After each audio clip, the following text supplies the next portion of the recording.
Good afternoon, viewers. How is the Josh? How is the Josh? What about today? Today is Sunday. We are in 107 planning. ఇంకొక few days అయితే we are entered 108. Morning యోగాలు exercise చేశారా? Competitive levels prepare, they are preparing their exams. Very good. What about today's topic?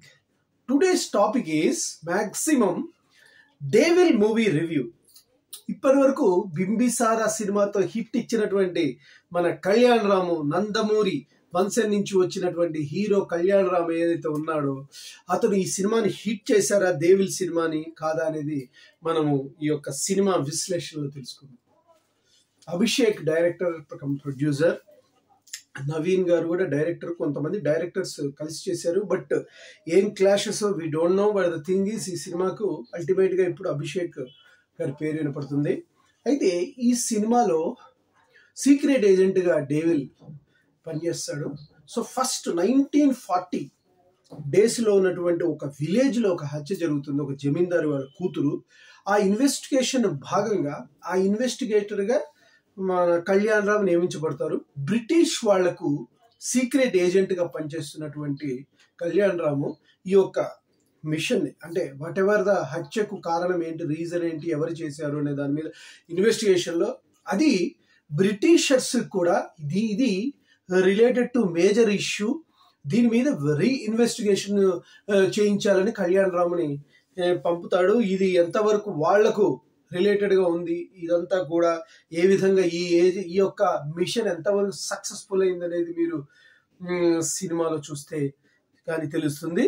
So 1950లో ఉన్నటువంటి narration సంబంధించినటువంటి అప్పుడు ఉన్నటువంటి costumes కానీ అప్పుడు ఉన్నటువంటి పిక్చరేషన్ సంబంధించినటువంటి వాల్యూస్ అన్ని కూడా ఎక్కడా కూడా ప్రొడ్యూసర్ కాంప్రమైజ్ కాకుండా డిజైన్ తీసుకొని వచ్చారు. మనకు ఆ యాంగిల్లోకి వెళ్ళాలి కదా.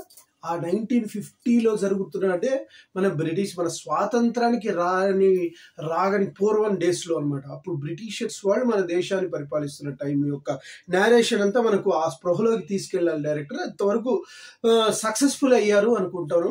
సో డిఫరెంట్ యాంగిల్లో యాక్షన్ ఓరియంటెడ్ మూవీలలో మన కళ్యాణ్ రామ్ పెట్టింది పేరు. అదేవిధంగా ఈ సినిమాలో కూడా చాలా బాగా పర్ఫార్మెన్స్ చేశారు.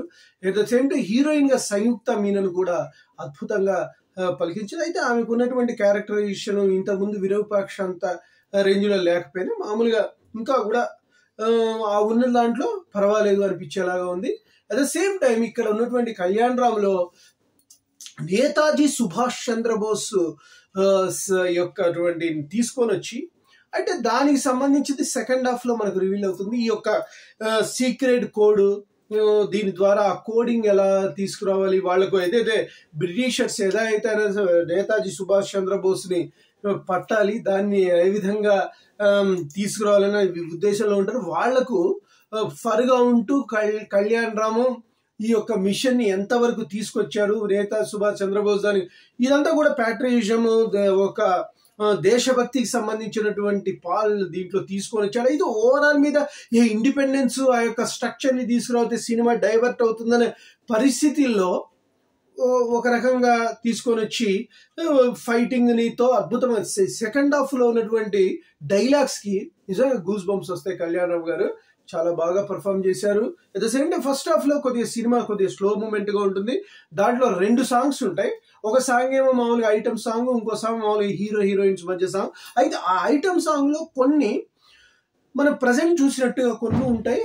యాక్చువల్గా ఆ యొక్క ఈ దేశంలో ఎలా ఉంటుంది అనేటువంటి యాంగిల్ కొద్దిగా కాన్సన్ట్రేట్ చేసిన కాస్ట్యూమ్స్ కానీ మనకు ఇప్పుడు జనరల్ గా ఐటమ్ సాంగ్ జరుగుతుందా అనిపించేలాగా ఉంది. కొద్దిగా ఆ నేరేషన్ లో తీసుకెళ్తే బాగుంటుంది. బట్ ఇంకో పాట ఓకే, వాళ్ళిద్దరు హీరోయిన్స్ మధ్య పాట. అక్కడి నుంచి లవ్ ట్రాక్ కొద్దిగా అటు ఇటుగా అనిపించిన సినిమా మాత్రం ఫస్ట్ హాఫ్ లో కొద్దిగా కామెడీగా కూడా నడుస్తుంది. సత్య వర్సెస్ కళ్యాణ్ రాము.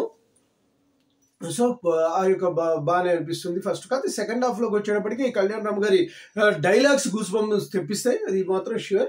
ఆ తర్వాత క్లైమాక్స్ లో ఒక్కొక్కళ్ళని ఫైటింగ్ చేస్తే అది మనకు ఒక రకమైన ఎక్కడా కూడా మనకు పట్టుపోకుండా సీరియస్నెస్ క్రియేట్ చేసి సినిమాని ఒక రేంజ్ లో తీసుకెళ్లారు. ఇందులో ఉన్నటువంటి ఫైటింగ్ కానీ, ఇందులో ఎలివేషన్స్ కానీ, ఆయన కళ్యాణ్ పర్ఫార్మెన్స్ విషయానికి వస్తే కళ్యాణ్ రామ్ మాత్రం హైలైట్ ఆఫ్ ద మూవీ. ఇక మిగిలిన క్యారెక్టర్స్ అవన్నీ కూడా చాలా బాగున్నాయి. It's okay. ఇంకా వేరే వేరే క్యారెక్టర్స్ తీసుకున్నా కూడా ఎవరికి వాళ్ళు బాగానే చేశారు. So no problem. ఈ సినిమాలో నేను ఇచ్చినటువంటి రేటింగ్ ఏంటంటే 3.5 out of 5. సో దట్ ఒక్కసారి మీరు సినిమా అయితే చూస్తే మీకేమి లాస్ ఉండదు. డెఫినెట్ గా కూడా మాల శ్రీ రాయర్ కూడా ఆమె కూడా మంచి ఇచ్చిన క్యారెక్టర్ ని బాగానే చేశారు.